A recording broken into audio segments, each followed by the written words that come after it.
was March 28, 2015, when I discovered this. It was the Bild-Zeitung, and I got nuts, to be fair, when I saw the front page, especially the part down there, about eating chocolate. I mean, I might be in the need for looking for new diet trends, but the reason why I couldn't keep it for myself was we were working for 2 or 3 months to manage to get our bogus study on the Bild-Zeitung. And not just the Bild-Zeitung. From there, this study made it around the world. Russia, I mean, even in Africa, they were discussing a diet on chocolate. Also to fancy magazines in the US. So why you must eat dark chocolate to lose weight. So what I want to talk today about is like, because when we saw this or when we discussed this from point of view from nowadays, it's like the perfect blueprint on how to spread fake news. It's pretty much like campaigns like we've seen in the US campaign, in France, also in Germany, of people with an agenda spreading fake news, and that's what we did. But let's start with the chocolate thing we did. If you look on the diet market, it's like there's hundreds and thousands of diets, and they all promise this time it will work, and we have the scientific base for that.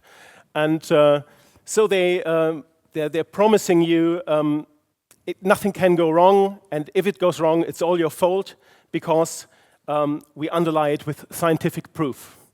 And if you look at these studies that underlie this promise, they're pretty much as bogus as the study I will show you we did ourselves, because they either don't show a long-time effect, which might be quite important if you want to lose weight, or they just get rid of the subjects that don't lose weight. It's called dropout. And the main idea is actually we have studies from big companies where 50% of the subjects don't end the study.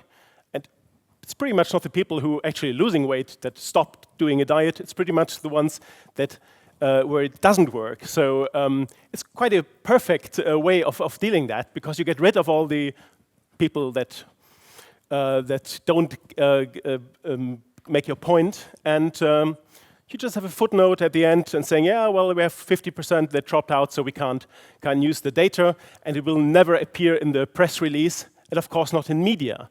And media plays quite an important role in this business of diets, because it's not just the companies that want to sell diets, it's also like tabloids and fancy magazines that that profit from the idea and the wish of losing weight.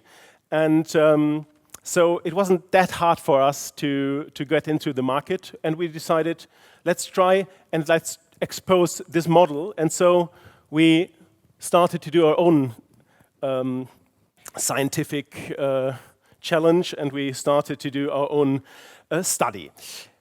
To be fair, I have no medical background, and even as we teamed up with a scientific journalist from the US and a GP from Germany, at the end I ended up writing it myself in a weekend, and just to copy the style of these weight loss studies. So let's have a look into it, why this fantastic chocolate with high cocoa content as a weight loss accelerator, why we actually succeeded, and why you should be quite skeptical if you actually read it and not actually publish it as media did. So what we said is like the consumption of chocolate with a high cocoa content can significantly increase the success of weight loss diets. And there's a long-term weight loss effect, and it's like it acts like a turbo. So if you read something like this, so far, if you look into the study, it took you like, I would say 20 seconds, because of course you start with the conclusion if you want to see what someone is doing. And so you should be skeptical. I mean, it's quite pretty much everything you need for a diet. It's a long-term effect, and it goes faster with chocolate. So why not, how can this be actually? I mean, you should actually, to be fair, at this point, even without reading, you should throw it away, because this can't be. But you might invest another 30 seconds or another 10 seconds, and you go on and look in this study, and you find some graphs. I mean, this is, to be fair, it's really proper data. We try to do it a bit like this. But so you end up at graph number 3, and you see the chocolate group had 5 subjects, and only 4 subjects were in the low carbohydrate group. So already it's 9 people. 9 people that were checked, and if you look at the long-term effect, it says day 21. So the long-term effect of 3 weeks is quite convincing, but this is just so far you could actually, after this, you have to be sure this is rubbish. You might be able to say, okay, I'm a big believer in chocolate, so let's try and check out the website. Let's give a call at this Institute of Diet. We did lots of work to do that. We registered a website, and we even printed a name, Institute of Diet, on our letterbox. To be fair, nobody who actually published this stuff actually asked or give us a ring or did anything else. I mean, there are some broadsheet papers that didn't report on it, but there are lots of broadsheet papers that didn't report on it, but the typical newspapers, if you look at the Daily Mail, they're very big in spreading medical sensations. They all did without actually looking at it. And the question is why? I mean, of course, it's a good story. It was shortly before Easter, so eating chocolate makes sense. So it was really like, as the Australian TV show, Australian morning show reported on it. It's a funny story. It's nice to report about it, but at the end, it's still lying to your audience. And you could say, where's the harm? Nothing really happens. It's like all the other diets on the market, they're not much better. So nothing is actually wrong. And there's the point where we come to the question of fake news. It's more like this behavior of some part of the media, and especially if you look at these gossip stories where you quite be sure that this can't be wrong, that person A has done this, or if you look on television, lots of this scripted reality, where yeah, of course, in the titles it says at the end some parts of this or all parts of this are scripted and are not really the reality. But if you look at the normal consumer of this, I wouldn't say bullshit TV, but of this sort of TV and who reads these tabloids, they don't really see the big difference. And then if you have the a consumer that is really a bit frustrated or is not really able to, not willing to understand anymore a more complicated world, and it doesn't really watch news stations, it doesn't really watch news programs, so they don't see the difference. For them, it's media lying to them, because of course they realize that that scripted reality isn't the reality. So for them, media lies, and so. For years, we managed to lay the base and for this whole fake news attempts.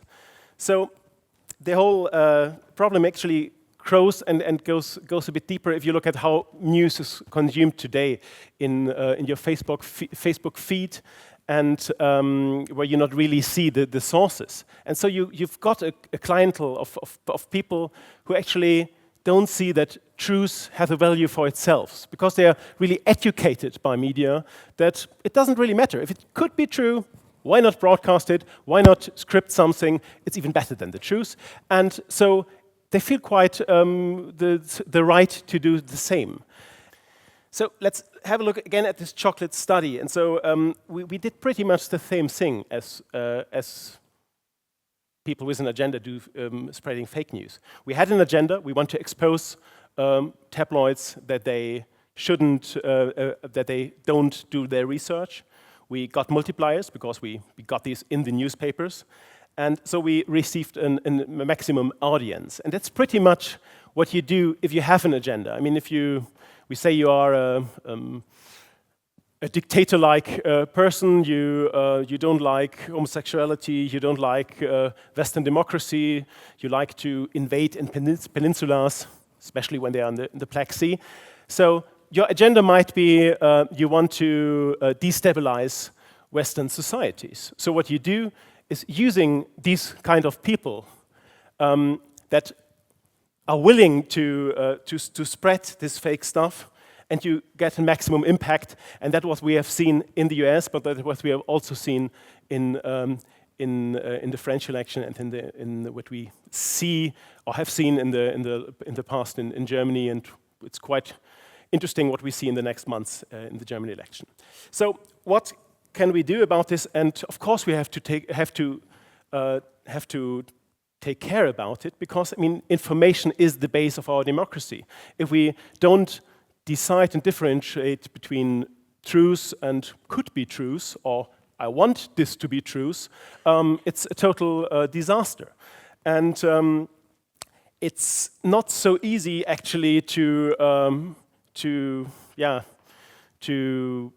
confront these people with the truth, because they just don't care. So what we have to do is, like, we really have to explain that facts and opinions are not really the same thing, which probably won't work, because I have my facts, you have yours, which is not really an argument, but it sticks. So we have to really work on that truth itself is a value for it, and it's something different, that I want something, and that something is the same thing. And this happens on all levels, actually. I mean, we have to engage in Facebook discussions. We have to discuss with friends if they actually try to explain some stuff. And yes, it's worth checking if it's true or not.